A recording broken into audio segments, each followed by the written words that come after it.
Welcome back, everyone. Let's talk some ultimate frisbee. Yes, you heard that correctly. John Harrick joins me on the St. Vincent Sports Performance Hotline. Career first for you, John. Doing some ultimate tonight. The Indianapolis Alley Cats beat the Detroit Mechanics 26-22.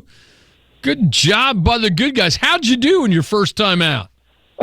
Everybody seemed to like it. Okay. The technical director, Heath Shanahan. Our boy Heath, I'm happy for him. I know he's all in. He loves his Alley Cats and loves Ultimate. He's been out in front of this for a long time, and it's good to help him out a little bit. Yeah, it was. He called me on Thursday. We talked about it, and I had never done an ultimate frisbee game before, and he said, that's okay, I'll get you all the information you need to know.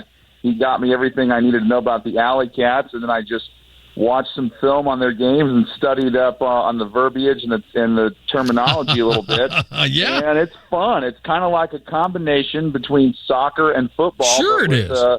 But with a frisbee. It's a really fun sport to call. They used to play the games at Roncalli Stadium, which is my high school alma mater, but then they moved it into the Grand Indoor Sports Park in Westfield, which is obviously a phenomenal facility, but some of the fan attendance has taken a hit because it's moved all the way out there. But I would encourage people to come out. It's only $10 to get in, and you get to see a pretty good product. It's a semi pro, ultimate disc league team, and it's a lot of fun.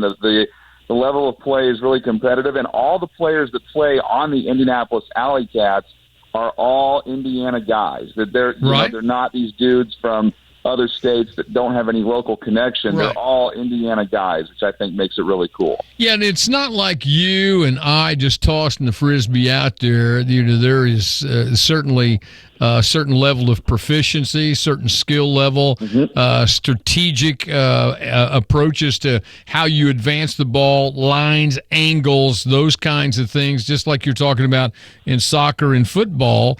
And it's fascinating to watch and fascinating to see guys with this kind of skill who have pinpoint accuracy in terms of their passing and their shots.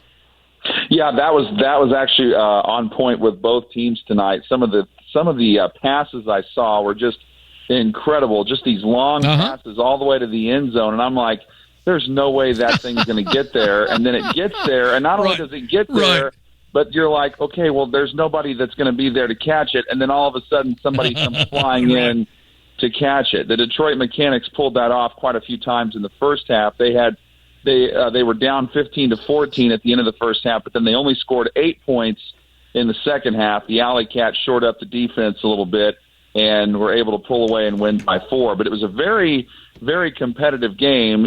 Some people thought, well, the Alley Cats have beaten Detroit 20 of the last 21 times, but this Detroit team was very competitive all the way through. But it was nice to see the Alley Cats bounce back after a tough loss last week to Madison. So they got their first win of the season. It was fun. Ask yourself one question. What other sports talk show are you aware of that would talk about ultimate frisbee? I just thought to myself when I left Westfield tonight, I'm going to call Bob Absolutely. Lovell. I want to hear. I just want to see the look. Hear Bob's reaction or see the look on his face when I tell him I want to talk. And as you know, I mean, I've had Heath on the air before. I've been out in front of this. I like to think that for the last 25 years, frankly, I've kind of been out in front of a whole lot of things, to be honest. So, yes. So why not do it now?